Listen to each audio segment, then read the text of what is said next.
Hello friends, आज हम इस वीडियो में बीपीएससी टीआरई 4.0 क्लास 6 to 10 के लिए महत्वपूर्ण 20 प्रश्नों को सॉल्व करेंगे। सब्जेक्ट है मेरा भूगोल, सेट नंबर है 95। इससे पहले ऑलरेडी हमने 94 सेट करा रखा है।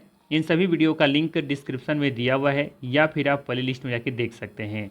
साथ ही साथ अगर इन सभी का PDF फाइल चाहिए तो हमारा टेलीग्राम चैनल ज्वाइन कर सकते हैं। टेलीग्राम चैनल का लिंक भी डिस्क्रिप्शन में दिया हुआ है। ठीक, तो चलिए फिर शुरू करते हैं और देखते हैं आज का पहला सवाल। आज का पहला सवाल शुरू करने से पहले एक क्वेरी था आप लोगों का कि सर आप जो एक्स्ट्रा फैक्ट बताते हैं उसे देखते हुए पढ़ाइए ताकि ज़्यादा से ज़्यादा समझ में आए। ठीक है, देखिए इससे पहले जब हम सिर्फ क्वेश्चंस को ले रहे थे और एक्स्ट्रा फैक्ट आपको नहीं दे रहे थे तो आप लोगों का ही कमेंट था कि सर जो एक्स्ट्रा फैक्ट बताते हैं वो कृपया करके नीचे टाइप करवा दीजिए। ठीक है, तो हमने टाइप करवाना शुरू कर दिया। अब आप लोगों का कमेंट है कि सर जो एक्स्ट्रा फैक्ट बताते हैं वो नीचे लिखा हुआ रहता है, उसे आप देख करके बताइए। ठीक है, तो चलिए ये भी क्वारी आप लोग का जो है आज से हम उसको करेंगे, देख करके ही आप लोग को समझाने का प्रयास करेंगे। ठीक है, चलिए तो शुरू करते हैं और देखते हैं आज का पहला सवाल। आज का पहला सवाल है NH-19 संबंधित है। NH-19 संबंधित है, किससे संबंधित है? NH-2 से, ग्रैंड ट्रंक रोड से, कलकत्ता और दिल्ली राष्ट्रीय राजमार्ग से, एक से अधिक होगा या फिर उपर्युक्त में से कोई नहीं। करेक्ट ऑप्शन हो जाएगा उपर्युक्त में से एक से अधिक। ठीक है, ध्यान रखिएगा, कोलकाता और दिल्ली राष्ट्रीय राजमार्ग, दिल्ली या कोलकाता कहिए या फिर कलकत्ता और दिल्ली कहिए। ठीक है, तो कोलकाता और दिल्ली राष्ट्रीय राजमार्ग से संबंधित है NH-19। ठीक है, कोलकाता और दिल्ली राष्ट्रीय राजमार्ग से संबंधित है NH-19, जो कि ध्यान रखना है, जो कि पूर्व में इसे NH-2 के नाम से जानते थे। ठीक है, जिसे ग्रैंड ट्रंक रोड भी कहा जाता था। बात समझ में आ रहा है? कलकत्ता और दिल्ली राष्ट्रीय राजमार्ग NH-19 से संबंधित है, जिसे पूर्व में NH-2 के नाम से जाना जाता था, जिसे ग्रैंड ट्रंक रोड के नाम से भी जानते या कहते थे। इसका निर्माण किसने करवाया था? शेरशाह सूरी ने करवाया था, इसीलिए इसे शेरशाह सूरी राजमार्ग के नाम से भी जाना जाता है। इसीलिए यहाँ पर डी कथन बिल्कुल ही सही होगा। ठीक है, ध्यान दीजिएगा, यहाँ पर दिल्ली को कलकत्ता से NH-19 जोड़ता है। ठीक, जो दिल्ली से हरियाणा, उत्तर प्रदेश, बिहार एवं झारखंड से गुजरते हुए पश्चिम बंगाल तक ये जाता है। इसकी कुल लंबाई कितनी है? 1454 किलोमीटर। पूर्व में इसे NH-2 के नाम से जानते थे, जिसे ग्रैंड ट्रंक रोड भी कहते हैं। इसका निर्माण शेरशाह सूरी ने करवाया था, इसीलिए शेरशाह सूरी राजमार्ग के नाम से भी इसे जानते हैं। ठीक है, अर्थात यहाँ पर डी ऑप्शन बिल्कुल सही है। आप लोग का क्वेरी था कि सर इसका क्वेश्चन जो आप देते हैं, जो से PDF फाइल देते हैं, उसका उस क्वेश्चन का आंसर भी दिया कीजिए, तो आप लोग को आंसर भी अब दिया जा रहा है। ठीक है, चलिए अगला सवाल है, भारत के निम्नलिखित में से किस शहर में एक से अधिक रेलवे अंचलों का मुख्यालय है? ऑप्शन है मुंबई, हाजीपुर, कलकत्ता, एक से अधिक होगा या फिर उपर्युक्त में से कोई नहीं। डी ऑप्शन बिल्कुल यहाँ पर सही हो जाएगा, एक से अधिक। ठीक है, भारत के मुंबई और कोलकाता में अब देखेंगे कि यहाँ पे एक से अधिक रेलवे अंचलों का मुख्यालय है। जबकि बात करें हाजीपुर के बारे में तो ध्यान रखिएगा, यहाँ पर बिहार में पूर्व मध्य रेलवे अर्थात ईस्ट सेंट्रल रेलवे, ठीक है, ECR का मुख्यालय है, जो कि हाजीपुर में स्थित है। ठीक है, तो ये भी आपको याद रखनी है। बाकी बात कर ले यहाँ पे एक्स्ट्रा फैक्ट के बारे में, तो यहाँ पे देखिएगा कि कोलकाता एवं मुंबई में एक से अधिक रेलवे अंचलों का मुख्यालय स्थित है। सेंट्रल रेलवे तथा यह होना चाहिए था, तथा पश्चिमी रेलवे का मुख्यालय मुंबई में है। जबकि इसी प्रकार देखेंगे कि कोलकाता में पूर्वी रेलवे तथा दक्षिणी पूर्वी रेलवे का मुख्यालय स्थित है। ठीक है, तो यहाँ पर देखेंगे इन दोनों स्थानों पर 2 से अधिक रेलवे अंचलों का मुख्यालय स्थित है, कलकत्ता और मुंबई में। ठीक है, चलिए अगला सवाल है, गारो, खासी और जयंतिया जनजातियाँ मुख्यतः कहाँ पाई जाती हैं? सवाल है, गारो, खासी और जयंतिया जनजातियाँ मुख्यतः कहाँ पाई जाती हैं? ऑप्शन है मेघालय, नागालैंड, मिजोरम, एक से अधिक होगा या फिर उपर्युक्त में से कोई नहीं। करेक्ट ऑप्शन हो जाएगा ए ऑप्शन, मेघालय। गारो, खासी और जयंतिया जनजातियाँ मुख्यतः मेघालय में पाई जाती हैं। जबकि ध्यान दीजिएगा, कुकी और लुसाई ये 2 प्रमुख जनजातियाँ मणिपुर में पाई जाती हैं। ठीक है, इंपॉर्टेंट रूप से इसको ध्यान रखिएगा। चलिए बाकी देख लेते हैं क्या दे रखा है यहाँ पर। गारो, खासी तथा जयंतिया पहाड़ियाँ मेघालय राज्य में स्थित हैं। इन्हीं पहाड़ियों के नाम पर यहाँ की जनजातियों का नाम दिया गया है। साथ ही साथ अंगामी और बोडो मेघालय की अन्य जनजातियाँ भी हैं। ठीक है, तो अंगामी और बोडो भी आपको याद रखनी है, ये भी मेघालय की जनजातियाँ के नाम ही हैं। ठीक है, अर्थात यहाँ पर ये ऑप्शन बिल्कुल सही हो जाएगा। लेते हैं अगला सवाल। अगला सवाल है, निम्नलिखित भाषाओं में से कौन सी एक औष्टिक समूह की भाषा है? ऑप्शन दे रखा है मराठी, लद्दाखी, खासी, एक से अधिक होगा या फिर उपयुक्त में से कोई नहीं। करेक्ट ऑप्शन हो जाएगा यहाँ पर सी ऑप्शन, खासी। खासी देखेंगे कि एक औष्टिक समूह की भाषा है। ठीक है, साथ ही साथ ध्यान रखिएगा यहाँ पर कि भारतीय जनजातियों द्वारा बोली जाने वाली औष्टिक समूह की भाषा कौन कौन सी है, तो ये खासी है, संथाली है, मुंडारी और भूमिज है। ठीक है, जबकि तमिल भाषा ये द्रविड़ समूह की भाषा है, जबकि मराठी ये यूरोपियन समूह की भाषा है। ठीक है, तो सी ऑप्शन यहाँ पे बिल्कुल क्या था, करेक्ट था। ठीक है, चलिए अगला सवाल है, भारत में लिंगानुपात की गणना कैसे की जाती है? भारत में लिंगानुपात की गणना कैसे की जाती है? प्रति हजार स्त्रियों पर पुरुषों की संख्या, या फिर प्रति हजार पुरुषों पर स्त्रियों की संख्या, या फिर प्रति 100 स्त्रियों पर पुरुषों की संख्या, एक से अधिक होगा या फिर उपयुक्त में से कोई नहीं। करेक्ट ऑप्शन हो जाएगा बी ऑप्शन, प्रति हजार पुरुषों पर स्त्रियों की संख्या कितनी है। ठीक है, इसे ही लिंगानुपात कहा जाता है। इस तरीके से या फिर लिंगानुपात की गणना की जाती है कि प्रति हजार पुरुषों पर स्त्रियों की संख्या कितनी है। ठीक है, बी ऑप्शन यहाँ पे करेक्ट हो जाएगा। ध्यान रखिएगा, भारत में लिंगानुपात की गणना प्रति हजार पुरुषों पर स्त्रियों की संख्या के आधार पर की जाती है। 2011 के जनगणना के आधार पर आप देखेंगे तो भारत का लिंगानुपात 943 है। आप लोग कमेंट करके बताइएगा कि बिहार का लिंगानुपात कितना है। ठीक है, चलिए अगला सवाल लेते हैं। अगला सवाल है, जनसंख्या घनत्व से आप क्या समझते हैं? सवाल है, जनसंख्या घनत्व से आप क्या समझते हैं? ऑप्शन है गरीबी रेखा से नीचे रहने वाले लोगों का कुल जनसंख्या से अनुपात, या फिर प्रति वर्ग किलोमीटर में रहने वाले लोगों की संख्या, या फिर किसी शहर में रहने वाले व्यक्तियों की संख्या, या एक से अधिक होगा या फिर उपयुक्त में से कोई नहीं। करेक्ट ऑप्शन हो जाएगा बी ऑप्शन, प्रति वर्ग किलोमीटर में रहने वाले लोगों की संख्या जनसंख्या घनत्व कहलाती है। ठीक है, सिंपल सा है। मान लेते हैं अगर ये 1 वर्ग किलोमीटर है तो इसमें कितने लोग रहते हैं। ठीक है, अगर मान लेते हैं इतना में 10 लोग रहते हैं तो क्या कहलाएगा, जनसंख्या घनत्व यहाँ कितनी की है, 10 की, 10 व्यक्ति प्रति वर्ग किलोमीटर। अगर यहाँ पर अगर 1000 लोग रहते हैं 1 वर्ग किलोमीटर में तो हम कहेंगे कि यहाँ की जनसंख्या घनत्व कितनी है, 1000 वर्ग किलोमीटर। ठीक है, हम लोग जानते हैं भारत में सबसे ज़्यादा सर्वाधिक जनसंख्या घनत्व वाला राज्य कौन सा है, तो ये है आपका बिहार। ठीक है, याद रखिएगा। और सबसे कम कौन सा है, सबसे कम है अरुणाचल प्रदेश। देखिएगा बिहार में सर्वाधिक जनसंख्या घनत्व बिहार में देखने को मिलता है, जहाँ पर 1106 व्यक्ति प्रति वर्ग किलोमीटर यहाँ पे रहते हैं, अर्थात 1 वर्ग किलोमीटर में औसतन यहाँ पर 1106 लोग रहते हैं। ठीक है, चलिए आगे देखते हैं और क्या दे रखा है। जनसंख्या घनत्व से तात्पर्य प्रति वर्ग किलोमीटर क्षेत्र में रहने वाले लोगों की संख्या से है। भारत की जनगणना 2011 के अनुसार आप देखेंगे तो जनसंख्या घनत्व कितना है, 382 व्यक्ति प्रति वर्ग किलोमीटर है। वहीं बात करें केंद्र शासित प्रदेश में दिल्ली का सर्वाधिक जनघनत्व है, यहाँ पे 11,320 व्यक्ति प्रति वर्ग किलोमीटर लोग निवास करते हैं। ठीक है, चलिए लेते हैं अगला सवाल। अगला सवाल है कि भारत के स्थलाकृति मानचित्र निम्न में से कौन सा संस्थान बनाता है। सवाल है, भारत के स्थलाकृति मानचित्र निम्न में से कौन सा संस्थान बनाता है। ऑप्शन है भारतीय भौगोलिक सर्वेक्षण, भारतीय सर्वेक्षण विभाग, भारतीय भूवैज्ञानिक सर्वेक्षण, एक से अधिक होगा या फिर उपयुक्त में से कोई नहीं। सही आंसर होगा भारतीय सर्वेक्षण विभाग, अर्थात बी ऑप्शन करेक्ट होगा। ध्यान रखिएगा, भारत के स्थलाकृति मानचित्र भारतीय सर्वेक्षण विभाग संस्थान के द्वारा बनाया जाता है। ठीक है, चलिए अगला सवाल लेते हैं। अगला सवाल है, दक्षिणी ध्रुव प्रदेश अंटार्कटिका में स्थित भारत के अस्थायी अनुसंधान केंद्र का नाम है, क्या है। दक्षिणी भारत, दक्षिणी निवास, दक्षिण गंगोत्री, एक से अधिक होगा या फिर उपयुक्त में से कोई नहीं। करेक्ट ऑप्शन हो जाएगा यहाँ पर दक्षिण गंगोत्री। अंटार्कटिका में स्थित दक्षिण गंगोत्री भारत के अस्थायी अनुसंधान केंद्र का नाम है। ठीक है, ध्यान रखिएगा, सी ऑप्शन बिल्कुल सही है। इसके अलावा ध्यान रखिएगा यहाँ पर अंटार्कटिका में स्थित दक्षिण गंगोत्री भारत के अस्थायी अनुसंधान केंद्र का नाम है। इसके अतिरिक्त मैत्री और भारती नाम से यहाँ पर 2 अन्य केंद्र भी भारत के द्वारा स्थापित किए गए हैं। ठीक है, वर्तमान में देखेंगे तो दक्षिण गंगोत्री अनुसंधान ये नष्ट हो चुका है। ठीक है, चलिए आंसर यहाँ पे गलत दे रखा है ना, यहाँ पे सी होना चाहिए था। इसको हम करेक्ट करवा देंगे PDF फाइल में। ठीक है, चलिए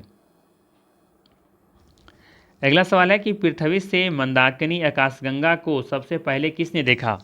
सवाल है पृथ्वी से मंदाकिनी आकाशगंगा को सबसे पहले किसने देखा। ऑप्शन है गैलीलियो ने, मार्टिन स्मिथ ने, मार्कोनी ने, एक से अधिक होगा या फिर उपयुक्त में से कोई नहीं। करेक्ट ऑप्शन हो जाएगा यहाँ पर ऑप्शन नंबर ए गैलीलियो ने। ध्यान रखिएगा पृथ्वी से मंदाकिनी आकाशगंगा को सबसे पहले गैलीलियो ने देखा था। ठीक है, 1610 ईस्वी में। ये आकाशगंगा क्या है। आकाशगंगा क्या है, ये तारों का समूह है। असंख्य तारों का समूह को हम लोग क्या कहते हैं, आकाशगंगा कहते हैं। और असंख्य आकाशगंगा के समूह को क्या कहते हैं, ब्रह्मांड कहते हैं, यूनिवर्स कहते हैं। ठीक है, तो ये याद रखिएगा। चलिए अगला सवाल लेते हैं। चलिए अगला सवाल है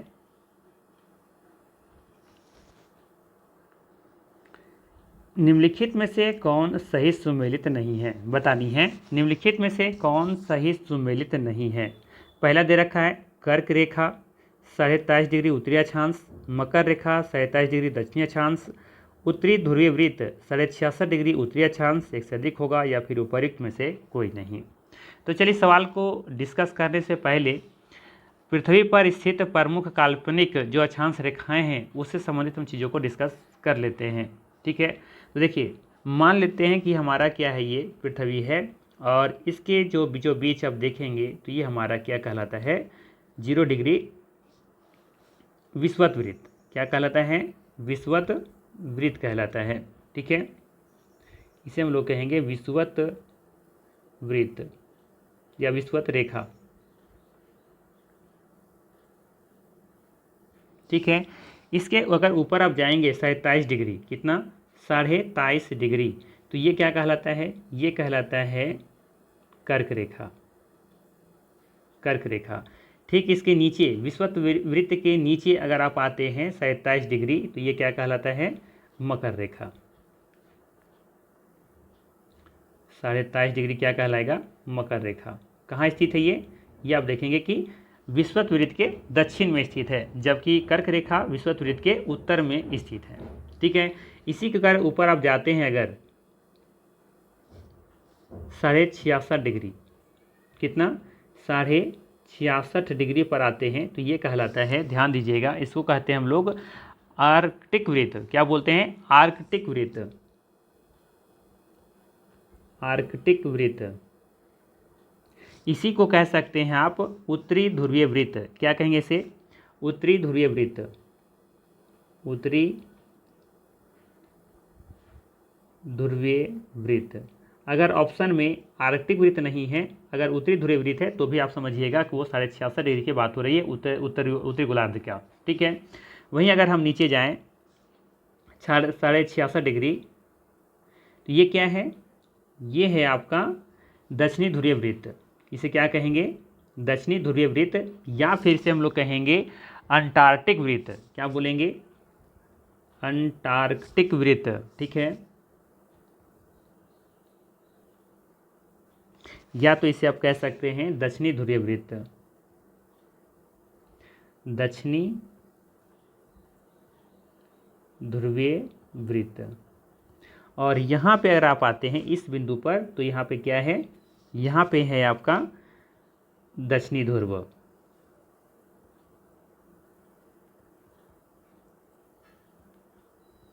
और ये है आपका उत्तरी ध्रुव।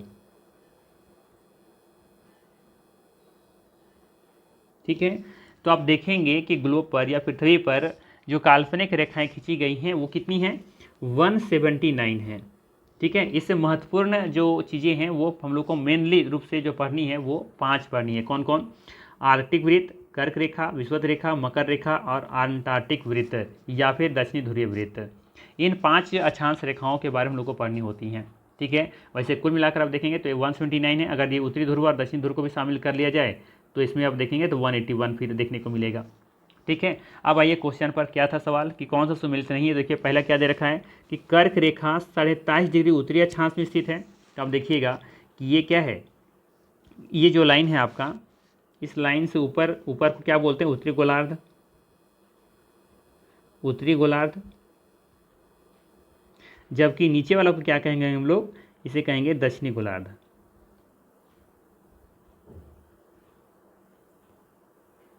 है कि नहीं। तो देखिए कर्क रेखा 27 डिग्री उत्तरी अक्षांश, तो देखिए उत्तर में तो स्थित है ना ये वाला रेखा, ये रेखा जो स्थित है कहाँ स्थित है, उत्तर में स्थित है 27 डिग्री पर कर्क रेखा, तो ये कथन यहाँ पर क्या है, सही है। बी कथन दे रखा है कि मकर रेखा 27 डिग्री दक्षिणी अक्षांश, तो अब देखिए ये दक्षिण में स्थित है ये 27 डिग्री, तो ये भी सही है। सी कथन दे रखा है कि उत्तरी ध्रुवीय वृत्त 66 डिग्री उत्तरी अक्षांश, तो देखिए उत्तर में ही है ना उत्तरी ध्रुवीय वृत्त। अब ये वाला जो हम रेखा बारे में बात कर रहे हैं, ये वाला ये जो रेखा है 66 डिग्री पर, इसे आर्कटिक वृत्त भी कहते हैं, इसे ही कहते हैं उत्तरी ध्रुवीय वृत्त कहते हैं, तो ये भी सही मैच है। ठीक है, तो इसका सही आंसर क्या हो जाएगा, ऑप्शन नंबर ई हो जाएगा, क्योंकि पूछा है कौन सा सुमेलित नहीं है, तो सुमेलित तो यहाँ पर ए बी सी तीनों है। ठीक है, तो ई ऑप्शन यहाँ पे सही होगा, सभी आपस में सही सुमेलित हैं। ठीक है, तो ये ध्यान रखिएगा, उत्तरी ध्रुवीय वृत्त को ही आर्कटिक वृत्त कहते हैं, जबकि दक्षिणी ध्रुवीय वृत्त को क्या कहते हैं, अंटार्कटिक वृत्त कहते हैं। ठीक है, चलिए अब लेते हैं अगला सवाल। अगला सवाल है, गुजरात, राजस्थान, मध्य प्रदेश और महाराष्ट्र में भूमि निम्नीकरण का मुख्य कारण क्या है। बताना है कि गुजरात, राजस्थान, मध्य प्रदेश और महाराष्ट्र में भूमि निम्नीकरण का मुख्य कारण क्या है।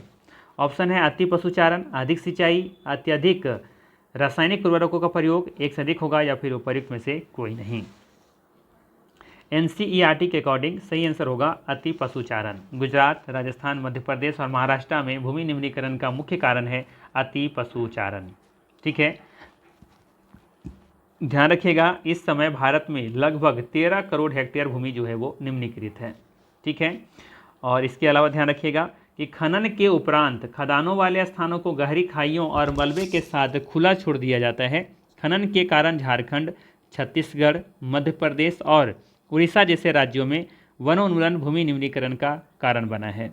ठीक है, तो इन क्षेत्रों में देखेंगे झारखंड, छत्तीसगढ़, मध्य प्रदेश और उड़ीसा जैसे राज्यों में भूमि निम्नीकरण का प्रमुख कारण क्या है, क्योंकि यहाँ पे खनन ज़्यादा है और खनन करने के बाद इन गहरे खाइयों को अभी तक जो भी है उसे भरा नहीं गया है।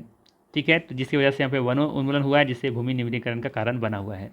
ठीक है, आगे देखिए, गुजरात, राजस्थान, मध्य प्रदेश और महाराष्ट्र में अति पशुचारण भूमि निम्नीकरण का मुख्य कारण है। कारण तो और भी है, लेकिन मुख्य कारण क्या है, मुख्य कारण है अति पशुचारण। वहीं बात करें पंजाब, हरियाणा और पश्चिमी उत्तर प्रदेश, हरित क्रांति याद आया होगा 1960 के दशक में, है ना। तो पंजाब, हरियाणा, पश्चिमी उत्तर प्रदेश जैसे राज्यों में अधिक सिंचाई, क्योंकि पैदावार बढ़ानी थी, तो यहाँ पे अधिक सिंचाई की गई, जिससे भूमि निम्नीकरण यहाँ पे हुआ है। ये प्रमुख इसका यहाँ पे उत्तरदायी है, अधिक सिंचाई कहाँ पर, पंजाब, हरियाणा और पश्चिमी उत्तर प्रदेश में। ठीक है, यहाँ पर आप देखेंगे तो रासायनिक खाद का भी प्रयोग किया गया था। ठीक है, HYV का जो बीज था उसका भी प्रयोग किया गया था, लेकिन जो यहाँ पे प्रमुख आप देखेंगे निम्नीकरण का जो उत्तरदायी है वो कारण क्या है, अधिक सिंचाई। ठीक है, तो यहाँ पे पूछा गया था कौन सा सवाल पूछा गया था कि गुजरात, राजस्थान और मध्य प्रदेश और महाराष्ट्र में भूमि निम्नीकरण का मुख्य कारण क्या है, तो यह है अति पशुचारण। ठीक है, चलिए अगला सवाल लेते हैं। सवाल है कि तट रेखा से कितनी दूरी तक राष्ट्र की संपदा मानी जाती है। तट रेखा से कितनी दूरी तक राष्ट्र की संपदा मानी जाती है। ऑप्शन है 12 समुद्री मील, 200 समुद्री मील, 20 समुद्री मील, एक से अधिक होगा, या फिर उपर्युक्त में से कोई नहीं। सही आंसर होगा ए ऑप्शन 12 समुद्री मील। ध्यान रखिएगा, तट रेखा से 12 समुद्री मील अर्थात 22.2 किलोमीटर तक की दूरी राष्ट्र की संपदा मानी जाती है। ठीक है, ध्यान रखिएगा कि आप जानते हैं कि भारत के पास अपवर्जक आर्थिक क्षेत्र से दूर हिंद महासागर की तलहटी में से मैग्नीज ग्रंथियों का खनन करने का अधिकार प्राप्त है। ये जरूर याद रखिएगा। ठीक है, भारत के पास अपवर्जक आर्थिक क्षेत्र मतलब 200 नॉटिकल माइल से परे, मतलब 200 नॉटिकल माइल से अगर आप जाते हैं तो वो अपवर्जक आर्थिक क्षेत्र कहलाता है, अर्थात वो अंतर्राष्ट्रीय संसाधन कहलाती हैं। तो वो अंतर्राष्ट्रीय संसाधन क्षेत्र जहाँ पर देखेंगे कि हिंद महासागर में तलहटी से मैग्नीज ग्रंथि का खनन करने का अधिकार भारत को मिला हुआ है। ठीक है, ये जरूर ध्यान रखिएगा। ध्यान दीजिएगा, 12 समुद्री मील 22.2 किलोमीटर तक महासागरीय क्षेत्र व इसमें पाए जाने वाले संसाधन राष्ट्र की संपदा है। अंतर्राष्ट्रीय संसाधन के बारे में बात करें तो कुछ अंतर्राष्ट्रीय संस्थाएं संसाधनों को नियंत्रित करती हैं। तट रेखा से 200 समुद्री मील की दूरी से परे अर्थात 200 समुद्री मील से दूर, जिसे अपवर्जक आर्थिक क्षेत्र भी कहते हैं, सो महासागरीय संसाधनों पर किसी देश का अधिकार नहीं है। इन संसाधनों को अंतर्राष्ट्रीय संस्थाओं की सहमति के बिना उपयोग नहीं किया जा सकता है। ठीक है, चलिए अगला सवाल है, उत्पत्ति के आधार पर संसाधनों को कितने वर्गों में बांटा गया है? बताना है, उत्पत्ति के आधार पर संसाधनों को कितने वर्गों में बांटा गया है? ऑप्शन है 2, 3, 4, एक से अधिक होगा या फिर उपयुक्त में से कोई नहीं। करेक्ट ऑप्शन हो जाएगा ए ऑप्शन 2। उत्पत्ति के आधार पर संसाधनों को 2 वर्गों में बांटा गया है, जैव और अजैव। ठीक है, जैव संसाधन क्या है? तो जिन संसाधनों की प्राप्ति जीव मंडल से होती है तथा जिनमें जीवन व्याप्त होती है, जैव संसाधन कहलाते हैं। जैसे कि मनुष्य है, वनस्पति जात है, प्राणी जात है, मत्स्य जीवन है, पशुधन है आदि। अजैव संसाधन क्या है? तो निर्जीव वस्तुओं से बने सारे संसाधन अजैव संसाधन कहलाते हैं, जैसे कि चट्टानें और धातुएं। ठीक है, चलिए अगला सवाल लेते हैं। अगला सवाल है, रैट हॉल खनन किस राज्य में किया जाता है? रैट हॉल खनन किस राज्य में किया जाता है? ऑप्शन है असम, मणिपुर, तमिलनाडु, एक से अधिक होगा या फिर उपयुक्त में से कोई नहीं। करेक्ट ऑप्शन हो जाएगा उपयुक्त में से कोई नहीं। रैट हॉल खनन मेघालय राज्य में किया जाता है। ठीक है, चलिए अगला सवाल है, भारत में लौह अयस्क का सर्वाधिक उत्पादन किस राज्य में होता है? सवाल है, भारत में लौह अयस्क का सर्वाधिक उत्पादन किस राज्य में होता है? ऑप्शन है उड़ीसा, झारखंड, छत्तीसगढ़, एक से अधिक होगा या फिर उपयुक्त में से कोई नहीं। सही आंसर हो जाएगा ए ऑप्शन उड़ीसा। भारत में लौह अयस्क का सर्वाधिक उत्पादन उड़ीसा में किया जाता है, जहाँ पर आप देखेंगे कि देश के कुल उत्पादन में 50% का हिस्सा रखता है। ठीक है, देखिएगा ध्यान से, उड़ीसा भारत के कुल लौह अयस्क उत्पादन का 50% से अधिक उत्पादन करता है। उड़ीसा में लौह अयस्क का खनन कहाँ पर है? तो क्योंझर में है, सुंदरगढ़ में है और मयूरभंज जिलों में है। ठीक है, चलिए अगला सवाल है तूतीकोरिन पत्तन किस राज्य में स्थित है? बताना है आपको कि तूतीकोरिन पत्तन किस राज्य में स्थित है। ऑप्शन है उड़ीसा, आंध्र प्रदेश, केरल, एक से अधिक होगा या फिर उपयुक्त में से कोई नहीं। करेक्ट ऑप्शन हो जाएगा उपयुक्त में से कोई नहीं। तूतीकोरिन पत्तन तमिलनाडु राज्य में स्थित है। ठीक है, साथ ही साथ ध्यान रखिएगा कि भारत की 7,516.6 किलोमीटर लंबी समुद्री तट रेखा के साथ 12 प्रमुख तथा 200 मध्यम व छोटे पत्तन हैं। ये प्रमुख पत्तन देश का 95% विदेशी व्यापार संचालित करते हैं। ठीक है, तो ध्यान रखिएगा 12 प्रमुख पत्तन जो बड़े बड़े पत्तन हैं और 200 मध्यम व छोटे पत्तन हैं। ठीक है, याद रखिएगा। चलिए अगला सवाल लेते हैं, थोड़ा सा यहाँ पे देख लेते हैं क्या दे रखा है। पूर्वी तट के साथ तमिलनाडु में दक्षिणी पूर्वी छोर पर तूतीकोरिन पत्तन स्थित है। यह एक प्राकृतिक पोताश्रय है तथा इसकी पृष्ठभूमि भी अत्यंत समृद्ध है। अतः यह पत्तन हमारे पड़ोसी देशों जैसे कि श्रीलंका, मालदीव आदि भारत के तटीय क्षेत्रों की विभिन्न वस्तुओं के व्यापार को संचालित करता है। चेन्नई हमारे देश का प्राचीनतम कृत्रिम पत्तन है, ये भी आपको याद रखनी है।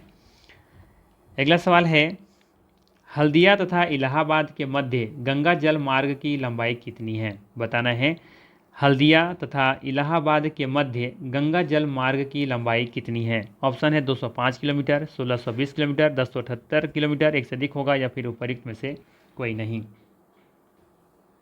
बी ऑप्शन सही होगा, 1620 किलोमीटर। हल्दिया तथा इलाहाबाद के मध्य गंगा जल मार्ग की लंबाई 1620 किलोमीटर है।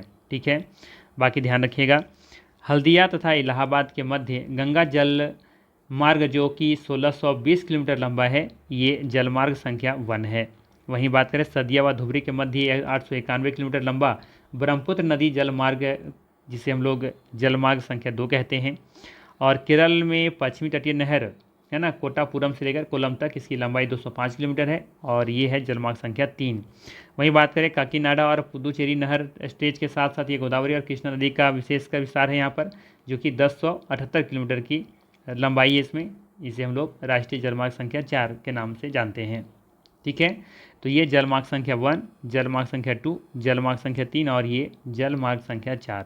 ठीक है, तो यहाँ से सवाल पूछा गया है एग्जाम में कई बार सदिया धुबरी के मध्य दूरी को पूछा गया है, और ये किस नदी पर स्थित है ये भी पूछा गया है ना, और एक हल्दिया और इलाहाबाद ये भी पूछा गया है। ठीक है, तो बाकी 2 भी जरूर याद रखिएगा। चलिए अगला सवाल है कि गांधी सागर अभ्यारण्य किस राज्य में स्थित है? ऑप्शन है बिहार, मध्य प्रदेश, तमिलनाडु। करेक्ट ऑप्शन हो जाएगा मध्य प्रदेश। गांधी सागर अभ्यारण्य मध्य प्रदेश राज्य में स्थित है। आप देख सकते हैं यहाँ पर मैप पर, है ना, जो कि राजस्थान और मध्य प्रदेश के बॉर्डर पर ही स्थित है ये गांधी सागर, यहाँ पर, है ना, यहाँ पर है गांधी सागर अभ्यारण्य, जो कि आप देखेंगे कि राजस्थान के बॉर्डर पर स्थित है। ठीक है, इस क्वेश्चन का लेने का उद्देश्य क्या था, तो ध्यान दीजिएगा, यहाँ पर ये करंट अफेयर्स का सवाल से संबंधित है ये चीज़, ध्यान दीजिएगा। गांधी सागर अभ्यारण्य भारत के मध्य प्रदेश में मंदसौर और नीमच जिलों की उत्तरी सीमा पर स्थित एक वन्यजीव अभ्यारण्य है। यह भारत में राजस्थान राज्य से सटे 368.62 किलोमीटर स्क्वायर में ये फैला हुआ है। बोत्सवाना, ये ध्यान दीजिएगा, यहाँ से ये इंपॉर्टेंट है आपका, ये लाइन यहाँ से इंपॉर्टेंट है, अपने आप में ध्यान दीजिएगा। बोत्सवाना से 8 चीतों को गांधी सागर अभ्यारण्य में लाया जाएगा। ठीक है, ये इंपॉर्टेंट है, 2025 का करंट अफेयर्स का न्यूज़ है ये। चीतों का स्थानांतरण प्रोजेक्ट चीता परियोजना के तहत ये हो रहा है। ठीक है, और पहले चरण में 4 चीते गांधी सागर लाए जाएंगे। ठीक है, तो टोटल 8 चीतों को लाने की बात हुई है। कहाँ से, तो बोत्सवाना से लाना है। ठीक है, और इसमें पहले चरण में 4 चीतों को गांधी सागर लाया जाएगा, ये आपको ध्यान रखनी है। ठीक है, तो ये गांधी सागर अभ्यारण्य अभी थोड़ा सा लाइमलाइट में, तो इसको ध्यान रखिएगा, है ना। चलिए अगला सवाल है, ये भी करंट अफेयर से ही सवाल से संबंधित है। तसराप चू संरक्षण रिजर्व किस दुर्लभ जीव का प्रमुख आवास है। सवाल है, तसराप चू संरक्षण रिजर्व किस दुर्लभ जीव का प्रमुख आवास से है। ऑप्शन है हिम तेंदुआ, बाघ, काला हिरन, एक से अधिक होगा, या फिर उपयुक्त में से कोई नहीं। करेक्ट ऑप्शन हो जाएगा हिम तेंदुआ। तसराप चू संरक्षण रिजर्व किस दुर्लभ जीव का प्रमुख आवास है, तो ये है हिम तेंदुआ। ठीक है, आइए देखते हैं इसके बारे में। तसराप चू संरक्षण रिजर्व को स्पीति घाटी, जो कि हिमाचल प्रदेश में है, यहाँ पे अधिसूचित किया गया है इसे। तसराप चू संरक्षण रिजर्व वन्यजीव संरक्षण अधिनियम 1972 अधिनियम के तहत अधिसूचित किया गया है। और ये तसराप चू नदी का स्रोत कौन सा है, तो ये पांगपो ला दर्रा है, यहीं से ये नदी निकलती है, तसराप चू नदी। ठीक है, तो ध्यान रखना है, तसराप चू संरक्षण रिजर्व को स्पीति घाटी, जो कि हिमाचल प्रदेश में है, ये अधिसूचित किया गया यहाँ पे, है ना। और ये 1972 जो अधिनियम था, वन्यजीव संरक्षण अधिनियम, इसके तहत यह अधिसूचित किया गया है। ठीक है, तो ये था महत्वपूर्ण 19 प्रश्न, आज 19 ही प्रश्न थे। अगर वीडियो अच्छा लगा हो तो लाइक ज़रूर कीजिएगा, चैनल पर नहीं तो सब्सक्राइब कीजिएगा। बाकी फिर हम लोग मिलते हैं इसी तरह के नेक्स्ट वीडियो में। Thanks for watching.